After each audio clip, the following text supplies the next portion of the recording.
You can hear me now.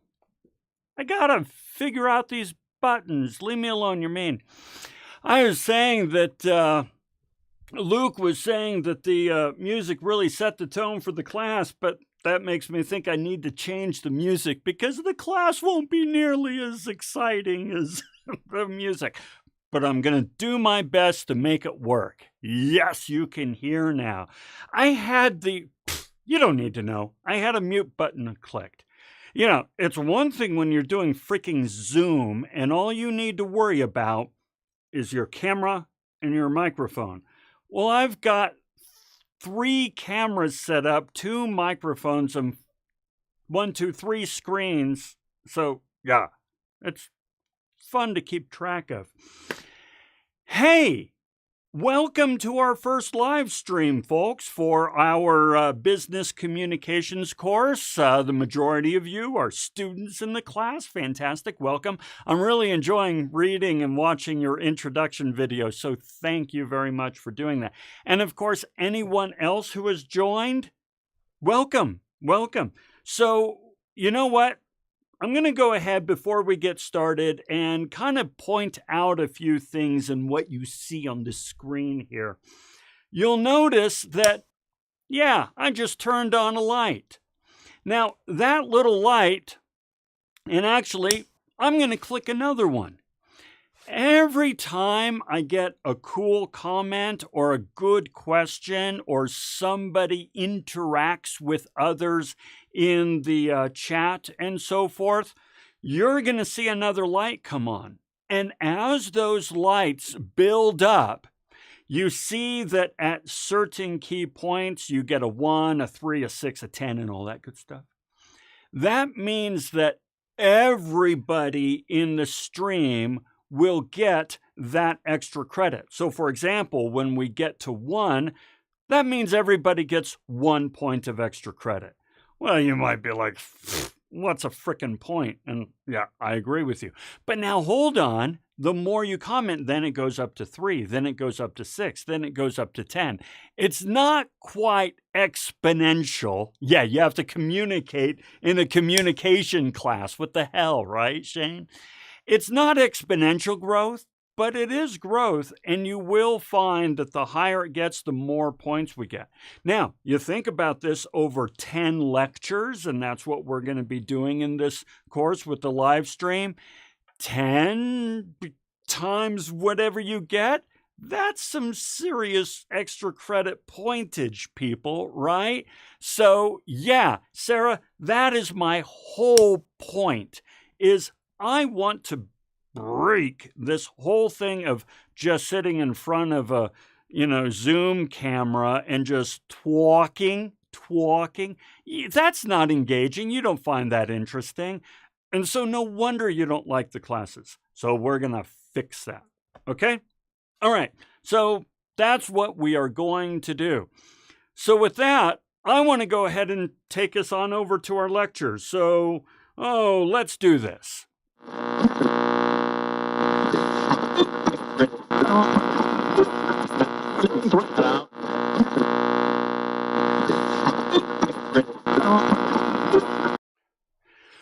Okay, welcome. Yes, we had a little bit of technical stuff there because I actually have to set up the room a little bit to do what we're doing, and I need a little time to do that.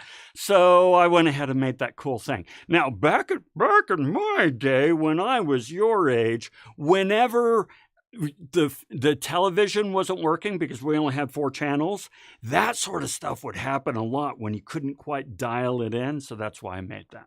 Okay. Let's do this. Understanding, it's over here, Lon. Understanding audience and your purpose and audience before communicating. So, yeah, right. Okay, Shane, you smacking the side of the TV, Shane, you're old, man. You're old. So, let's talk about this. So, hold on. Where? There we are. Now you're over here. So, this is a business communication class, which means, yes, we're going to talk about business communication, but all communication, including business communication, follows very clear, direct principles, right? And because of maintenance, right? So that's what I want to discuss today. Understanding purpose and audience before communicating. Okay, so let's talk about purpose. All right. The simple fact of the matter is you never communicate if you don't have a purpose. Now, you're going to think of some exceptions. Hold on to those. Don't worry, you're going to tell me them and we'll get them in the chat and you'll be all set. But you never communicate without a purpose. Okay? So the question, as it says here, the question is not whether there is a purpose, but whether you understand what your purpose is. Okay? Even when you don't think you're communicating, you're communicating. Even if you don't think you're communicating, you're communicating. Okay, so let's break this down a little bit. When we communicate, we have an overt purpose. Why we are communicating, right? An overt purpose, such as when you're composing a resume, your overt persuasive goal is to get the job interview. The reason you communicate via a resume is to get the interview. That is your clear purpose, right? Okay. When you're writing a report, your clear, overt purpose is to provide actionable data to inform decisions. Hey, when lecturing, when you're doing this crap that I'm doing right now, my overt purpose in communicating is to help students develop valuable skills. That's why I'm doing this right now, okay? And this is communication. Hey, by the way, when you write a paper, your overt persuasive goal is to demonstrate understanding and get the points. That's why you do it. You'll want to get the points, right? Okay. Now, these are our overt purposes, why we are communicating. But we also have covert purposes, things that we don't necessarily blurt out, but we're hoping will happen. I'll show you what I mean. Endear, flatter, or schmooze. You know, you want to endear yourself to somebody. You want to flatter them. You want to schmooze with them, right? Kind of influence them. So you want to stroke their ego and laugh at the right time and so on and so forth. Your overt purpose is not necessarily to flatter or endear yourself to the person, but this is something going on in the back of your head. Come across as smart and informed. I have a covert purpose right now. I want to come across to you as smart, informed, intelligent, and as someone who can help you with your goals. Now, normally I would not state that overtly, but covertly, yeah, I'm trying to communicate that. You know, sometimes we're trying to come across as, engaged or attentive when truly we're not. I know, I get it, right? Happens in the classroom all the time. Somebody, they've got their phone and they're like, oh yeah. They're not listening. And I get it. Oh, I get it. No judgment, man. But they're trying to give that impression. That's the covert goal, right? Sometimes we're trying to intimidate or demonstrate submission or demonstrate defiance in our covert goals. Sarah says here, small talk is like this. Yes, right? That's excellent. Small talk is like this. We don't actually feel strongly about the weather, but the person that I'm talking to, yes, this is exactly what it's all about. And bam, we just got our first point, okay? Batman likes it. I like it. We all like it. So keep it coming. Sarah, that is exactly what this is about, okay? Very good. All right, let's keep going. Now, as I said before, we're communicating even when we are not aware that we are communicating. Right? Oh, by the way, Tiffany, I pay attention to body language. Yes. Yes, yes, yes, yes, yes. Yeah, body language, totally. We're going to actually talk in depth about that in this class. So what do I mean by we're communicating even when we're unaware? Well, sometimes our body language, Tiffany, our body language, our facial expression and so forth can kind of show admiration, right? It can also show boredom and detachment. I feel bad for my students in my lecture classes because, man, I get that lecture classes can be boring, or totally get it, right? And it's not their intent to communicate to me that they're bored and detached. But man, that RBF, it just screams at me sometimes that I'm not getting through. Now, that's actually a good thing because I can key off of that and switch things up. We'll talk about that here in a moment. But yeah, you can communicate that. You can communicate resentment, disdain, fascination, incredulity. If I say something that you're kind of like, I'm not sure I buy that, that can come across, okay? Eagerness, right? So Caden, you're the only reason I ended up taking a lecture / online class. Thank you. Thank you. I don't know if you knew that this was going to be like this, but I'm very, very pleased to hear that. Thank you very much. Okay. So why do we communicate? Now, by the way, guys, this is a business communication class, but all of this applies to business. Think about your workplace, think about your job, think about everything you've done, and you're going to find these things, okay? Oh, yeah, Luke, yes. Yeah, becoming interested in new things, but yes, very good. A lot of friends and close family members with autism. I'm with you. I have family members with autism. And yes, this is, having to explain covert communication methods, really true. Isn't that the truth? Yeah. Oh, you're on it. Okay. Purpose of communication.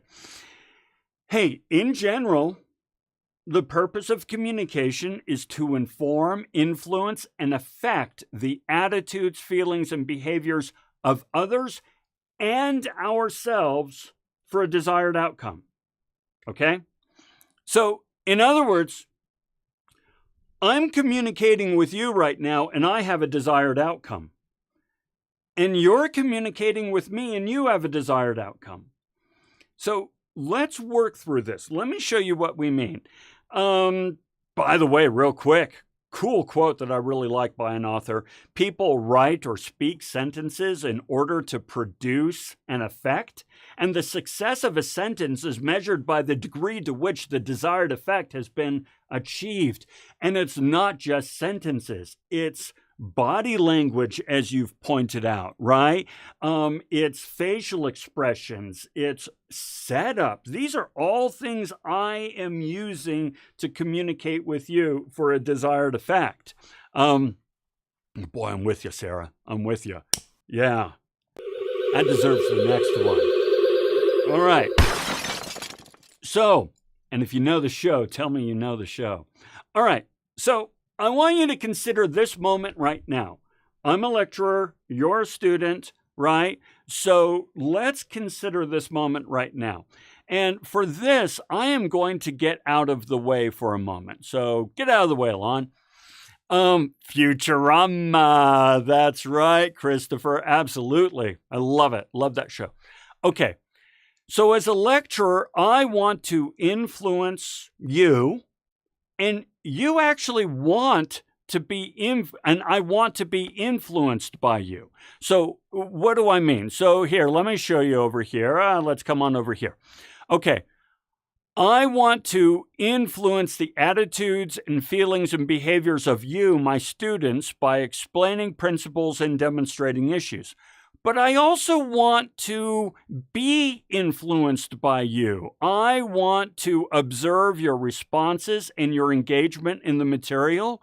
So I want to see whether or not what I'm teaching and how I'm teaching it is coming through. So I want to be influenced by you. okay?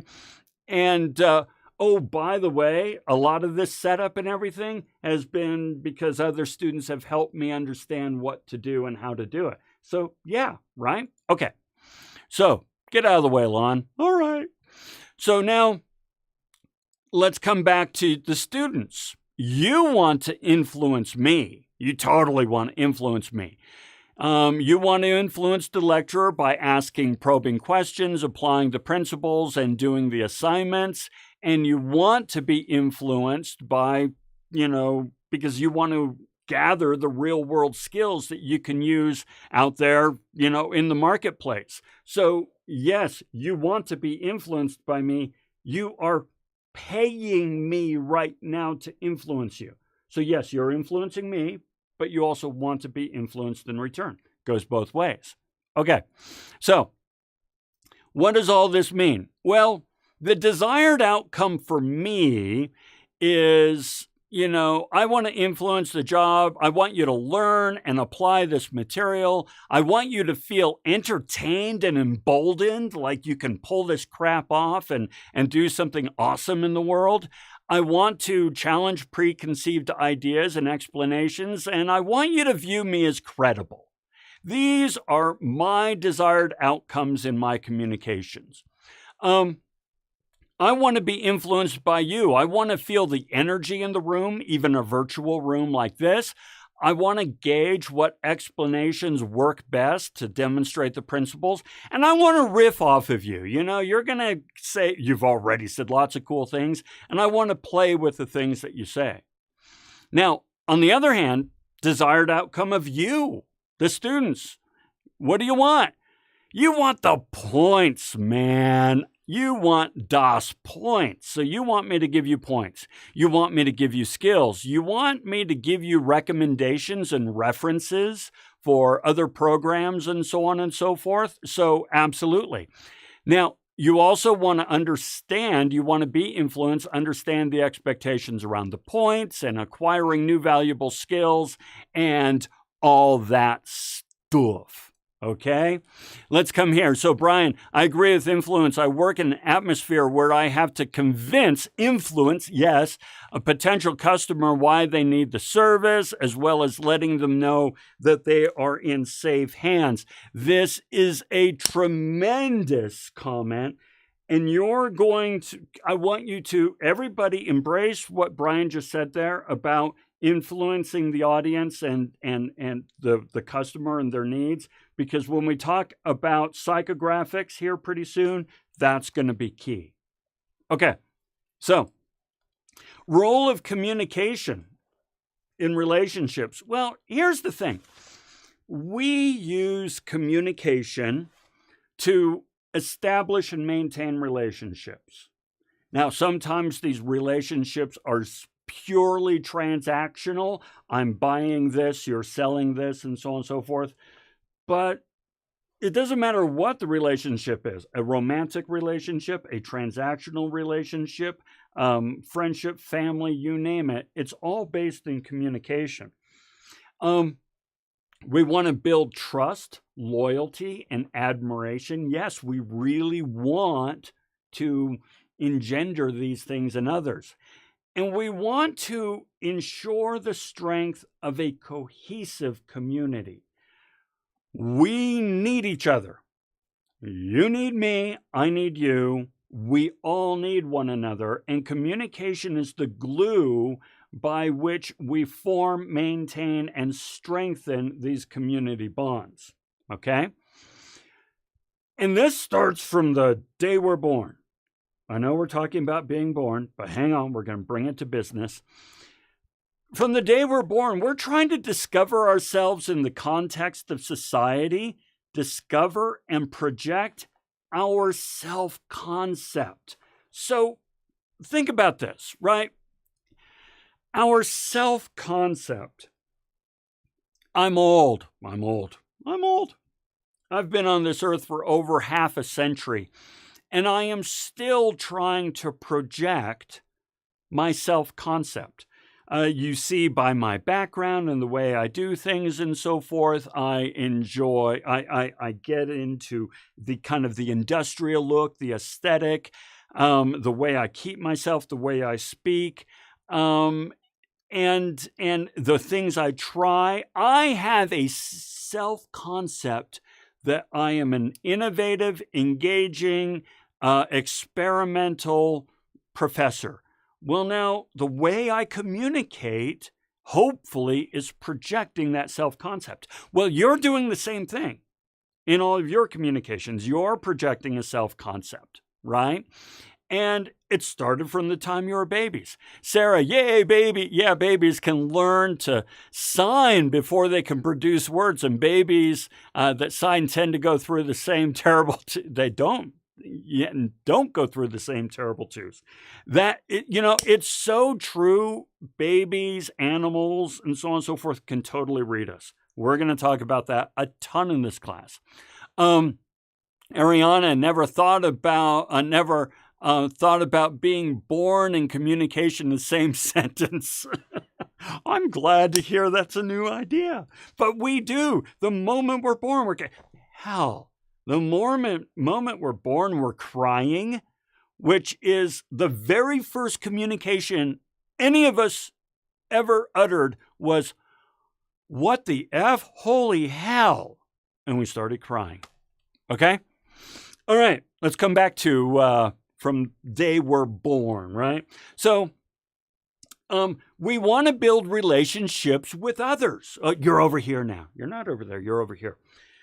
Communication is how we're building relationships. Right now, you and I, we are building a relationship. Okay, we're getting to know each other. We're playing with ideas. We're commenting. We're riffing off of each other and so forth.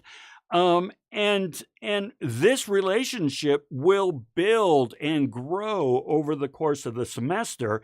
And that's how we do everything in building relationships through communication. Let's see. Yeah, dogs. I have dogs, so I totally hear you. What do you believe the reason for the unloyal customer commitment issues in business, other than relationships or lives? We're going to talk about that in terms of why is it that people stick with us and why is it that people don't? Are we meeting their needs? Hold on to the side for that. I didn't know that, Sarah. Dogs evolved eyebrow ridges so they can almost mimic. That's interesting. I like it. And that gets us our next one. 6. You're crushing this. Okay? All right, let's keep going. Hey, we want to influence others to survive and thrive. Folks, I got news for you. As a species, we are a weak-ass species. We are not fast. We are not strong. We do not have sharp claws. We do not have sharp teeth. And from the moment we're born until we're about 14 years old, we're nothing more than a happy meal to a predator.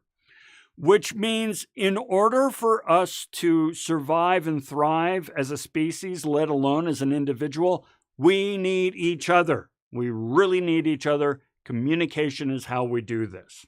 Okay. We also use communication to kind of predict the future. Now, psychologically, it's really important that we understand the world around us so we can predict and affect what's going to happen next and appreciate how we'll be supported or anticipate how we'll be supported or treated by those around us. So let me kind of show you what I mean here. And yeah, I'm pushing the right button.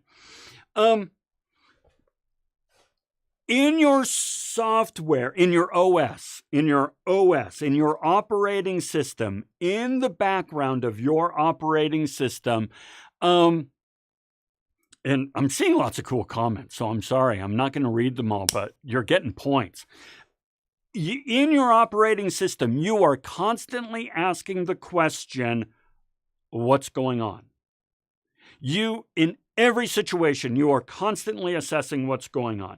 You are also constantly asking, why is Lon pushing the wrong button? What's going to happen next? You are always assessing what's going to happen next. And you're always assessing, how am I being treated in this situation? Now, this is why when something out of the ordinary happens, we tend to freak out. Whether it's somebody cutting us off in the road or something happening on the street or who knows what, right? Something happens that we don't understand. What's going on? What's going to happen next? And how am I being treated in this situation? Because our brains are really nothing more than prediction engines. Prediction engines. And we are happiest and most able to thrive when we feel like we kind of have a bead on the world. And so communication is a way for us to gauge what's going on, how am I being treated, things like that. And I'm doing the same thing right now. You're doing it. I'm doing it. We're always doing this. All right.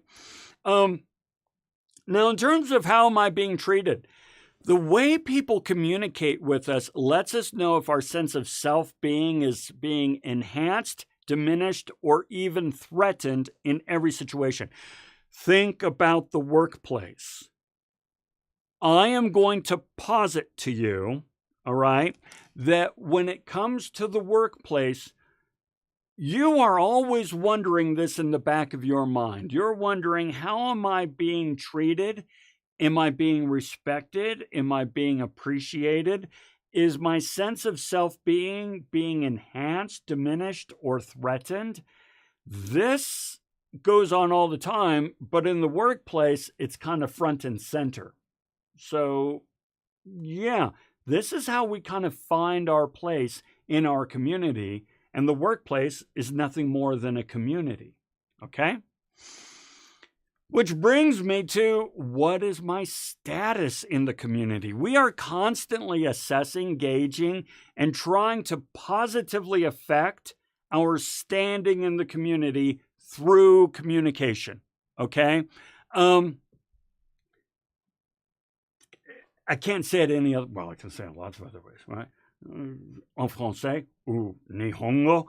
Point is, we are also always trying to figure out what is our position and how can we move up in that position. Now, I'm doing it right now by trying to be engaging and interesting and using technology in compelling ways.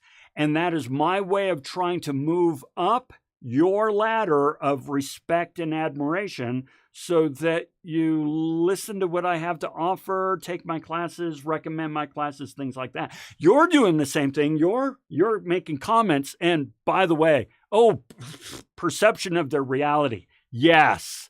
And I'm glad it works. Hang on, Lon, put the mouse on the right place. Where's my mouse? There we go. Got a couple of points for us. You're making comments and everything because you want to give the impression, and I feel that it is an earned impression.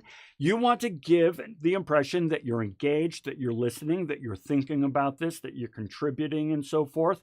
And so as a result, both of us, all of us, I should say, we are using communication to try to enhance our position in this community that we have.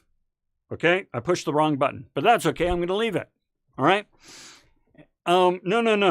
I want to push that one, which brings us to this. You're already at 10 extra credit points, guys. This is impressive. All right, you keep this up, and you're going to be in like Flynn. Okay. All right. That's purpose. We just talked a whole bunch about purpose. How long? I don't know, almost half an hour. So now let's talk about our audience. And this is where some of the questions that have been coming up around clients and customers and things like that, this is where we get to talk about audience a bit. So here's the first thing to understand.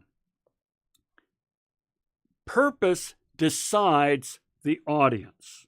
In other words, whatever your purpose is, that is going to tell you who your audience is. So for example, back in the day, you guys, when you didn't have your own car or whatever, when you were just learning to drive a car, you had to borrow your parents' car. All right. Or you had to borrow a car. Slow down, Lon. You had to borrow a car. Now, there are 8 billion people on this planet. So of those 8 billion, who are you going to ask? Well, given your purpose, I need to borrow a car, there's really a handful of people you can ask. Your mother, your father, your aunt, your uncle, your sibling, or maybe a coach. There's only a few people you can ask. So right away, your purpose has narrowed your audience down from 8 billion to 3 or 4. Okay? So purpose decides audience. This is very important. So now, what do we do with this audience stuff? Okay. Well, let's come on over here. Audience, we think about audience in terms of 3 elements. The first one, it's over here, Lon. The first one is demographics. Now, just real quick, and you just here in the comments. Who has heard the word demographics before? Who has heard the word demographics? So just throw in there a quick, yep. Demographics are things that are easy to observe and measure. Observe and measure. And look at this. You guys have all heard the term demographics before. You're like, yeah, totally, right? It's common. So get the point. Easy to observe and measure: age, gender, race, ethnicity, education, economic circumstance, and so forth. And check it out. You've all heard it, right? You've all heard it. Everyone. Easy to observe and measure. Thing is, demographics, because they're easy to observe and measure, it's all we talk about. It's all we think about. But they're actually sort of kind of useless. Not completely useless, but sort of useless. What we really want to know are the psychographics. Now, same thing. Give me a hand or a yes if you have heard the word psychographics before. So, psychographics are our attitudes, our opinions, our view of the world, right? Couple yes, couple no, right? Our opinions, our tastes, our attitudes, our behaviors, these are psychographics. Now, I would contend some of you have heard psychographics before, and I'm willing to bet that when you heard psychographics, and by the way, we'll get you another one there, you were in a marketing class. My guess is that the majority of you who have heard the word psychographics heard it in a marketing class. That's because marketing really cares about psychographics, because psychographics are what really, truly matter. But now here's the problem, folks. Yeah, Stephanie's like, yeah. Psychographics are hard to observe and measure. They're super hard to observe and measure. And so this is what we do. We go, well, you know what? I don't know this person's psychographics, but I can easily observe and measure their demographics. And statistically, demographics tend to kind of hint at psychographics. Let me show you what I mean. Okay? Hey, and don't worry, I'm not going to put you on the spot, but I am an old, white, cis-identified male, highly educated. Okay? Those are my demographics. Old, white, straight, male, Those are my demographics. You don't really know much about my psychographics. You don't know about my lifestyle, my behaviors, my habits, my opinions, my tastes, my attitudes. You don't know these things. But you know I'm an old white male. And so you can kind of guess some things. You might guess that I'm married and I like Futurama. That's right. You might guess that I'm married and have kids. Old white male in Utah who's straight, cis-identified. Yeah, I'm married and have kids. You might say that I probably... oh gosh, I've heard, what are things that I've heard that, I like walking. I like taking hikes. Yeah. Oh, my yard is amazing. Actually, yes, my yard is amazing. You own a grill. I do own a grill. Okay. So check this out. My demographics are actually kind of accurate-ish, right? But now watch this. People assume Mormon when they tell you that you're from Utah. Yeah. Okay. I am Mormon, but I have not been active in quite some time. So now watch this. This is the beauty of demographic to psychographic. When we talk about demographics suggesting psychographics, we are talking about stereotypes. Okay, now I just said stereotype, which we all know is wrong and evil. No. Let me make a proposition for you. A stereotype is a great way to initiate a meeting. It is the wrong way to decide a person. Let me show you what I mean. I made a stereotypical assumption when starting this class. I assumed that all of you spoke English. I didn't even bother asking if anyone here did not speak English. Now, I assumed this based on several demographic stereotypes. I just assumed that if you signed up for this class, you speak English. I just assumed that if you are in education at all here in Utah, that you speak English. I'm not saying it's your first language. I'm saying you speak it. And every other class I've ever taught, mostly, I used to teach some French, but anyway, has been in English. I just assumed you spoke English. But now that's a stereotype. When I said earlier, for example, that I am Mormon, but I have not been active in quite some time, that's an opportunity for you to get to know. Not that we're going to talk about it right now, but that's kind of like, oh, really? Tell me more. Or if I say, actually, no, I'm not Republican. I'm even not Democrat, because you might assume, oh, white cis male in Utah, Republican. Statistically speaking, you'd be correct, but I am neither registered as Republican or Democrat. Well, now that gives an opportunity for us to talk and get to know each other and so forth. By the way, I'm going to throw in, for all the conversation here that we've had, throw in a couple of those points. So here's the thing.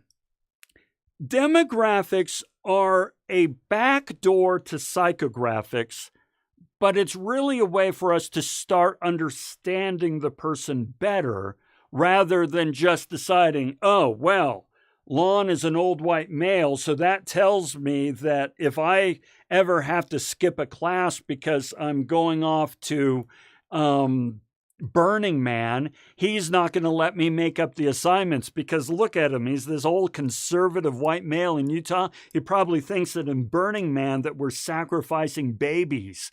And it's kind of like, no, man, that's cool. Send me pictures, right? And it's like, oh, my stereotype of you would say that you would not like that. And I said, no, the stereotype is not correct. On the other hand, if you say, hey, you know what? Lon is, old white cis male and here in Utah and teaches business. I bet he's really into business. And since he's a teacher, he's probably really into helping people start businesses. I would say to you, Yes, your stereotype is correct. Let's talk. Okay? All right. But then that brings us to context. I'm going to say it right now, folks. Context is the most difficult concept for people, not students, people to understand. So I really want you to wrap your mind around context for a moment. Context is the time and place and people present in background. Let me give you an example. Actually, I'm just going to go on down to the slide. Oh, I did the wrong one. Did the wrong one, Lon. I'm going to go down to a slide real quick. Okay. Temporal context. Temporal context is time and space.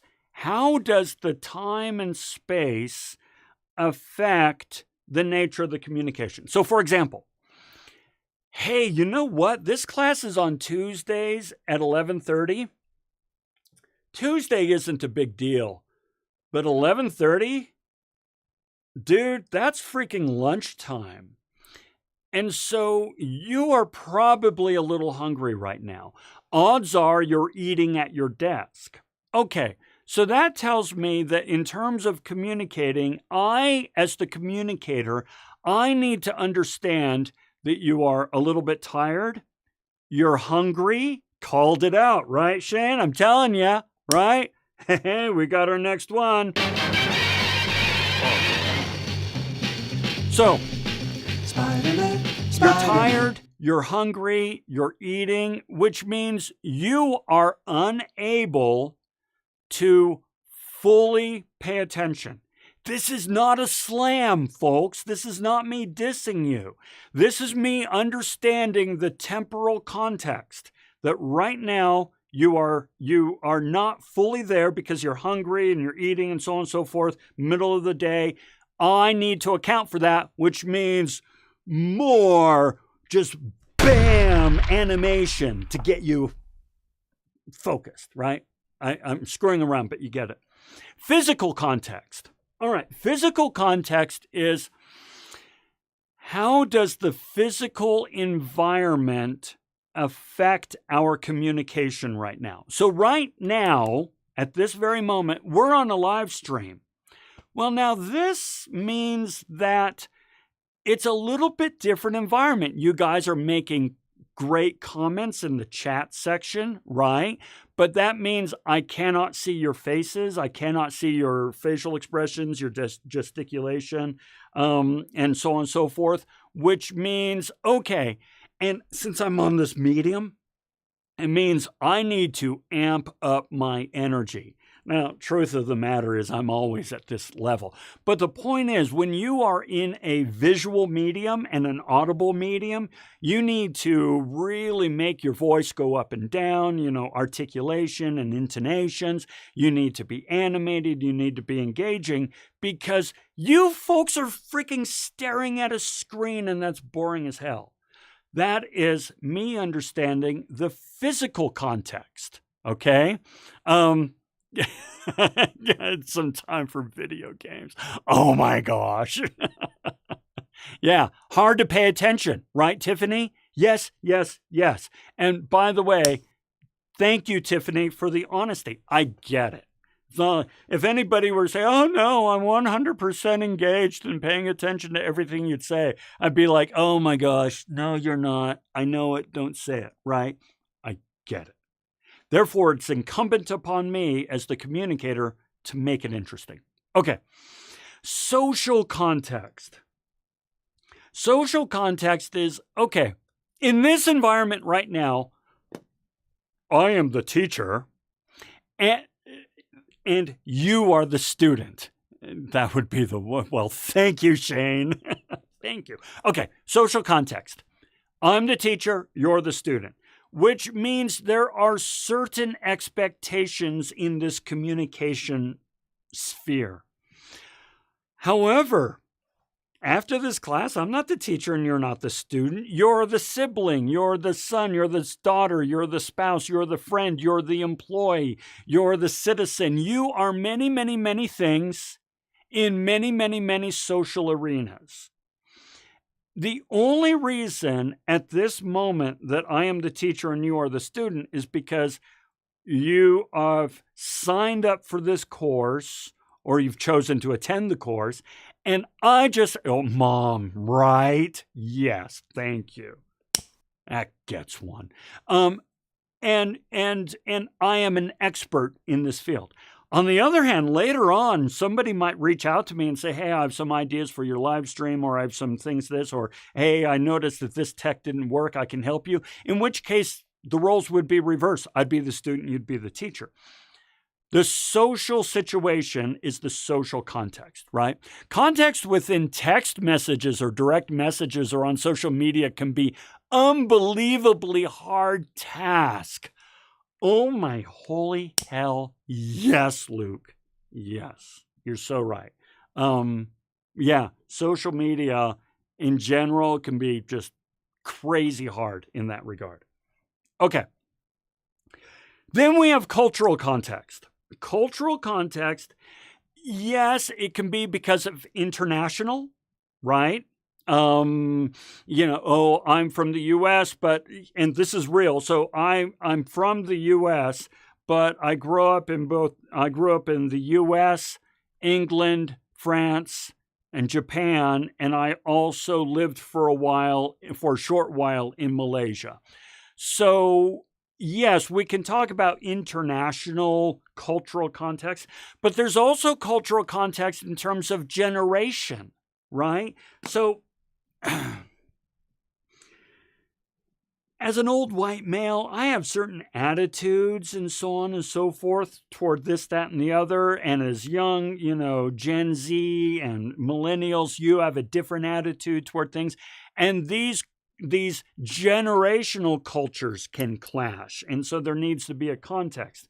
And so, for example, if you and I are talking and so on, and I say, well, you know what, it's no matter what you do, you just need to work hard. You need to put in those 60, 70, 80-hour weeks. And if you just work hard and keep your head down and just focus, you're going to be in great shape. And you might be saying, dude, I have a life. I am not going to work 60, 70 hours, right? But you understand that that's kind of the generation I grew up in and so forth. And when you push back and say, I sort of feel like I ought to be able to just get by on gig work and influence work, I go, you know what? I get that because I understand the generation, not because that's who I am, but because, well, I've been around you guys for so long, right? So these are different types of context. Christopher, indeed, I've learned the hard way that putting a period at the end of a sentence is rude. What I always like is when old folks think that texting needs to be grammatically correct. WTF, man. Texting doesn't need to be grammatically correct. Spelling doesn't have to be right. You can, oh my gosh. And everybody's like, oh, well, you know what? You should have used an Oxford comma before your and stick clause. And it's like, what the hell? Right? Okay, I get it. Oh my gosh, we're going to get to 20. Okay. No worry, Cade. No worries. No worries at all. All right. So here's what I want to do. We're going to kind of go up here a little bit, and I want to do a little exercise on psychographics. Okay.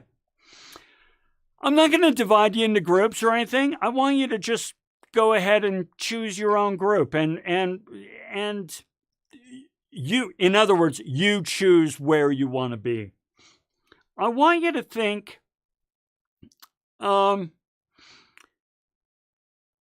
we are going to try to convince somebody to enroll at Salt Lake Community College, okay? We want somebody to enroll at Salt Lake Community College. And we have 4 types of people in terms of psychographics, okay? And by the way, I can't stand it. You guys are amazing, okay? We've got the last one, which is my favorite.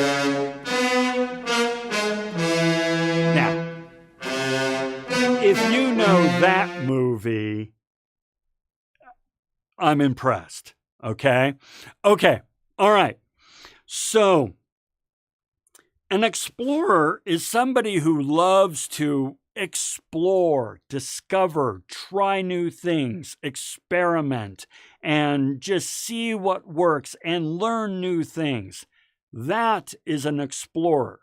Take a note to yourself, right? On a quick little notepad here. An explorer is somebody who loves to explore, discover, challenge themselves, try new things, things like that. That's their psychographic profile. An aspirer, I hate saying that because I can't say it right. An aspirer is somebody who wants to be admired, somebody who wants to come across as successful. This is the keeping up with the Kardashians sort of person. They want to be perceived by others as successful and accomplished so that they will be loved and embraced in the community. By the way, we all have some of these. We all have some of these. Okay, so take a note of that. Keeping up with the Kardashians, somebody who wants to be perceived as successful and worthy of love. A succeeder, take a note of this, a succeeder is somebody who loves to set goals and accomplish goals. Oh, they like to set a target and work toward that target and track their progress along to that target. So take a note. These are folks who like to set and accomplish goals and measure their progress against schedule to these goals. The struggler, and if any of you choose struggler, I want you to play with all of them, but struggler, this is the hardest one. These are the people who live in their parents' basement and play video games, not because they're taking a break, but because they're trying to escape from reality. They don't have confidence. They don't feel like they've had a win in a long time. They don't know how to navigate the world or people. They don't know how to think past this day to day. And so they have a hard time envisioning a future in which they're successful, right? Yeah, okay. Now, oh my gosh. Chandale, yes. Yes. Everybody kind of sort of embrace that, right? We all be struggling. Yes, Sarah, we all are there. We have all been there. We will be there again. Don't think that that's all high and mighty. But we're also the other things. We're also the other things. Okay. So we're going to take 2 minutes. I'm going to set a countdown clock for 2 minutes. I want you to take some quick notes, jot down some notes on how would you try to persuade these people, one of them, choose for each one. How would you try to persuade an explorer to sign up for classes? What would you tell them about Slick that would make them go, oh, I'm going to sign up? What would you tell an aspirer? What would you tell a succeeder? And what would you tell a struggler? How would you try to persuade them to sign up for classes? Quick notes, nothing fancy, and then we'll come on back. So let's do this for 2 minutes real quick.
Okay. Now, by the way, I see these comments on strugglers, your brother and folks that we know.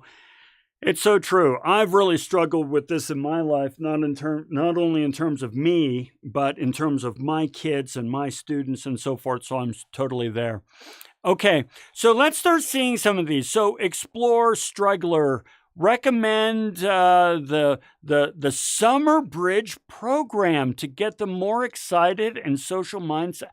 Okay, now everyone, this is Brian keying in to the psychographics of this audience, okay?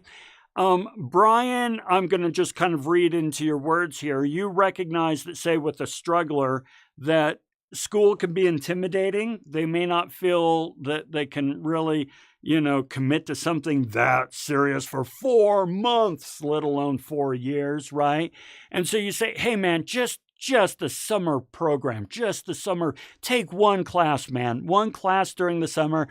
Professors and students are so chill in the summer. Just take one simple class.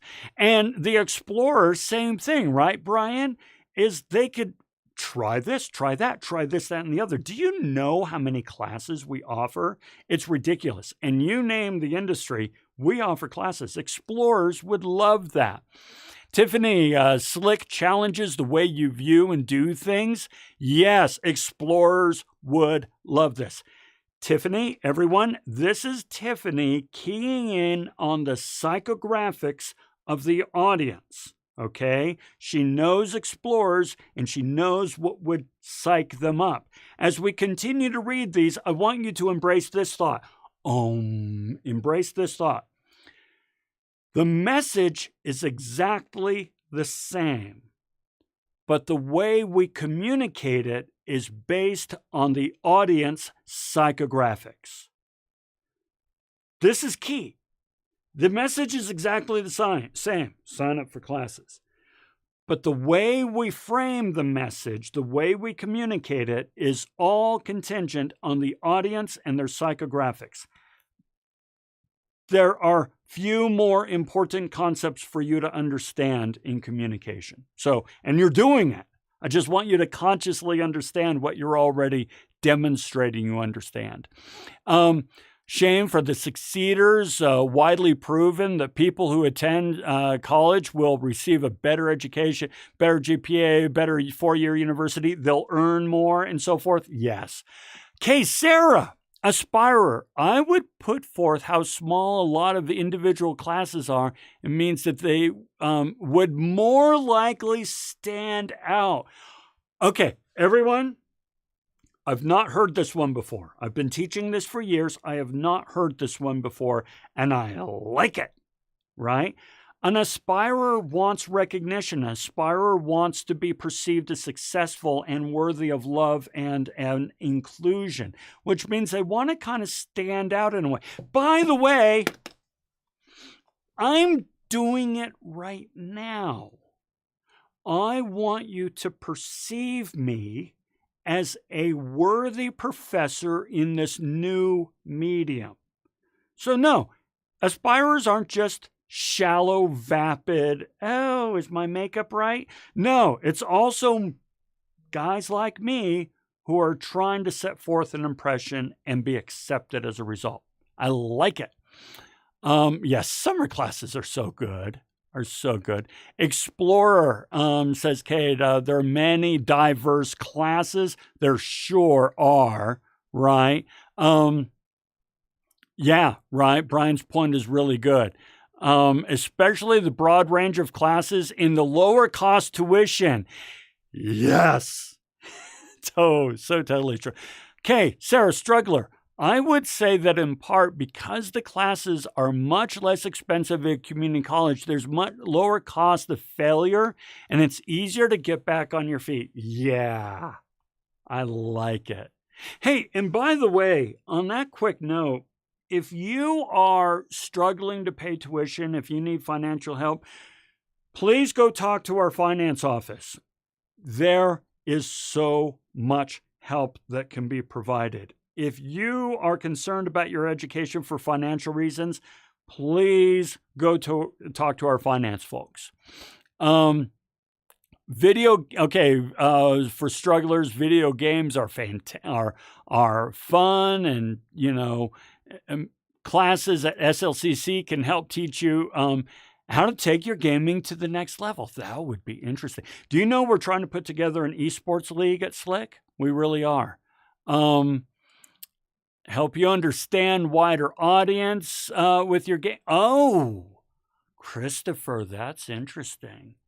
Help you by teaching you how to reach a wider audience with your gaming. Interesting.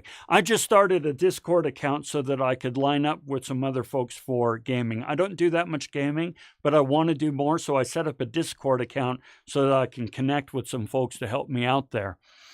Go at your own pace. Yes, absolutely. Yeah, and there's a lot of other students in the same boat, right? Caden, you're absolutely right. Super understanding of your situation. I sure hope we are. Totally hope we are. Classes are small. Guys, you got it. And frankly, to be perfectly honest, you've really earned the extra credit. I'm looking for a clock. There's a clock. So I'm going to, hey, hang on. I'm going to come back and meet up with you more face to face. Hold on a moment.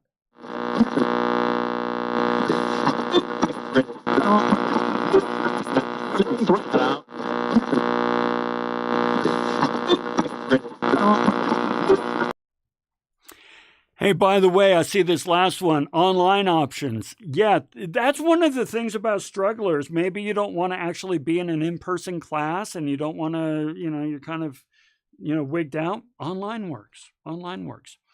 Guys, that is everything I wanted to cover. We did it just in an hour. I want to thank you. I really want to thank you from the bottom of my heart for being so engaged and just blowing up the chat section. You've earned these 20 points and you're going to get them. Here's how you're going to get the 20 points. Hey, drop me an email.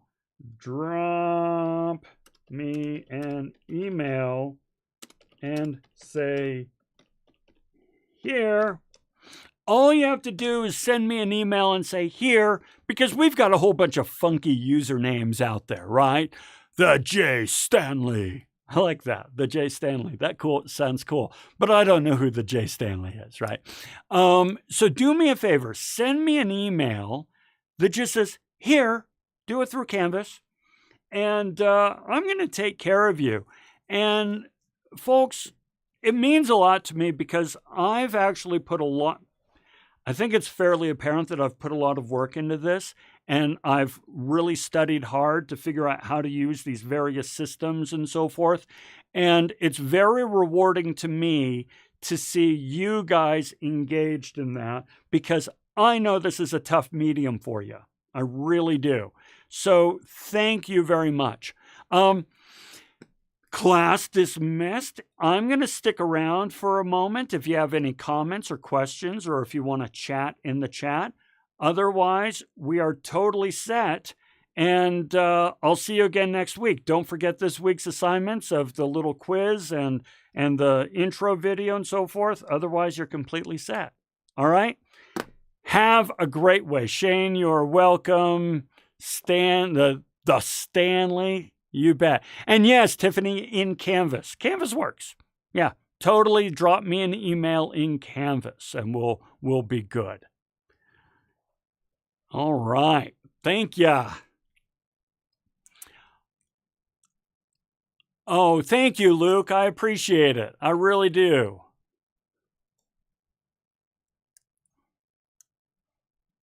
Cool. Thanks, Alex, and thanks, everyone. Looking forward to doing more of these. Yeah, Cade, they are offering a lot fewer. Here's the thing, Cade. Nobody's signing up for them. This is my lowest enrolled class. All my other classes, Cade, are maxed out. As a matter of fact, I increased the enrollment to get in some waitlist students. This class never filled up, and some of the other broadcast classes just never got the students.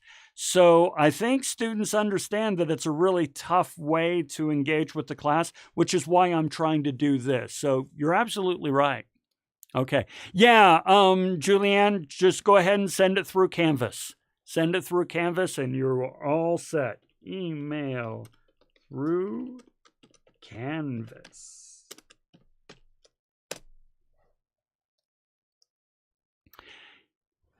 Yeah, I like the broadcast classes, but I approach them in a different way and I take them in a different way. But I'll tell you what, Cade, I've attended some meetings that are broadcast where I wanted to swallow my tongue and die. So I understand if a student is like, I'm not signing up for that. How are we going to do the group projects? Tiffany, that is a great question. You'll notice that in the streams we're going to do 10, the next 10 weeks will be lectures through the streams, but then we are shifting over to Zoom. And in Zoom, we will be working in our teams and so forth. But I'll be putting you guys in teams here fairly shortly. You can expect to see an announcement and email about that in the next couple of weeks. Oh, Shandale, I'm glad to hear that. I'm glad that it wasn't as stressful as you thought it would be. Very good. I'm really glad to hear that. Whew.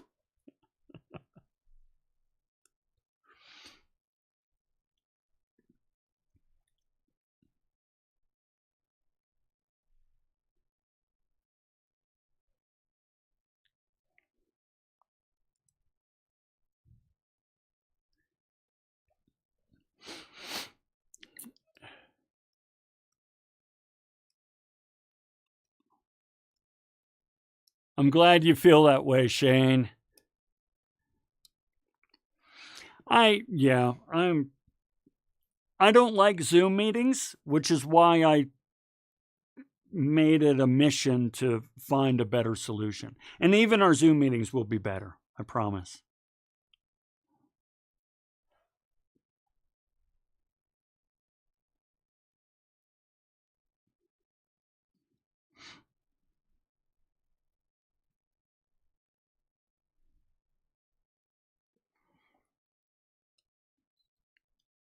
Any other questions?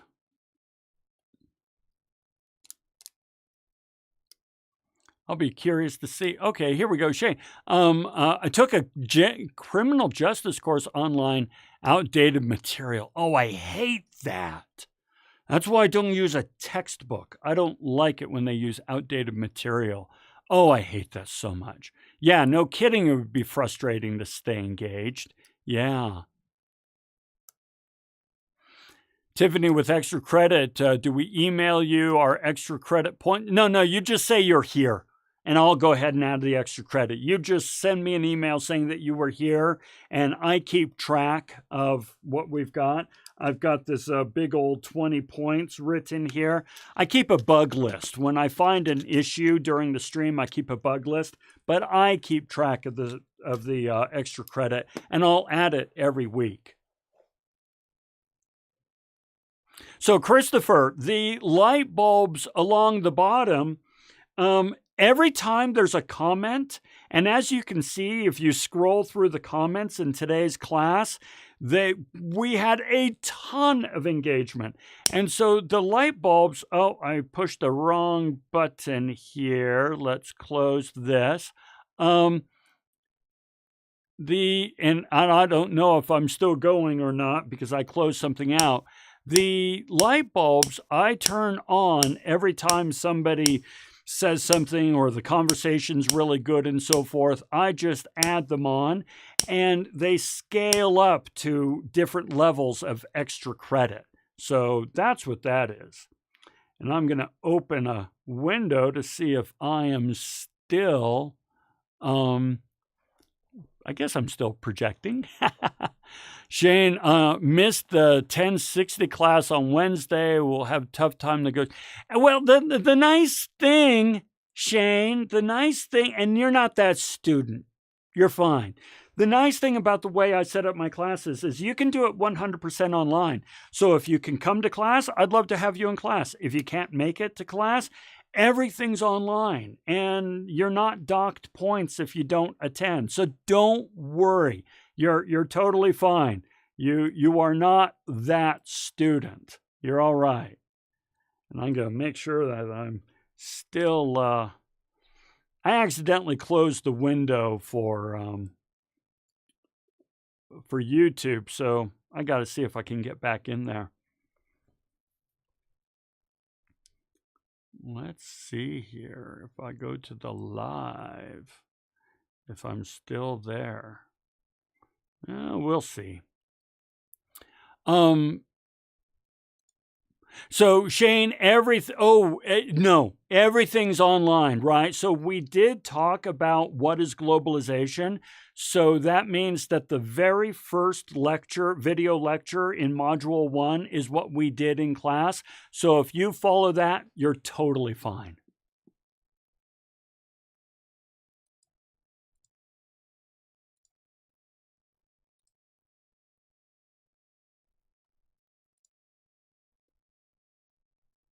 Well, we'll see if this is working. ChatGPT, good topic on Monday. Perfect. Yeah, and I actually have a video that talks about AI and so forth, ChatGPT. So if you go over to Nutshell Brainery, it's the channel that you're on right now, my most latest video is about AI and how it's used in classes and so forth. So you might check that out. All right, Shane, we will see you later. Oh, Tiffany, what about extra credit when we have others subscribed and so forth? All the information is there in the syllabus, so all you have to do is send me an email, and I totally trust that you have folks subscribed and so forth, and you just tell me how many people and how many points, and I'll take care of you. All in the syllabus there. You'll be good.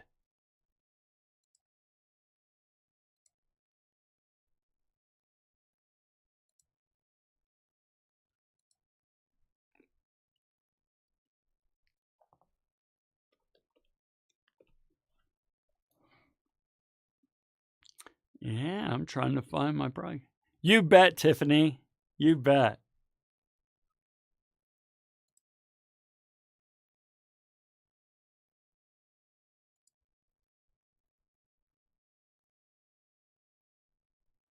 Let's see if I can get to that.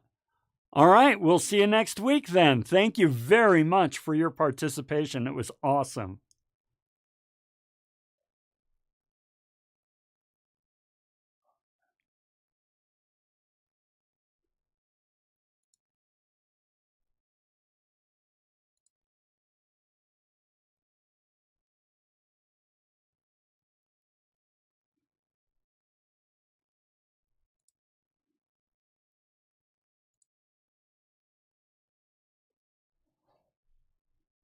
Hey, that did it. Now I'm back.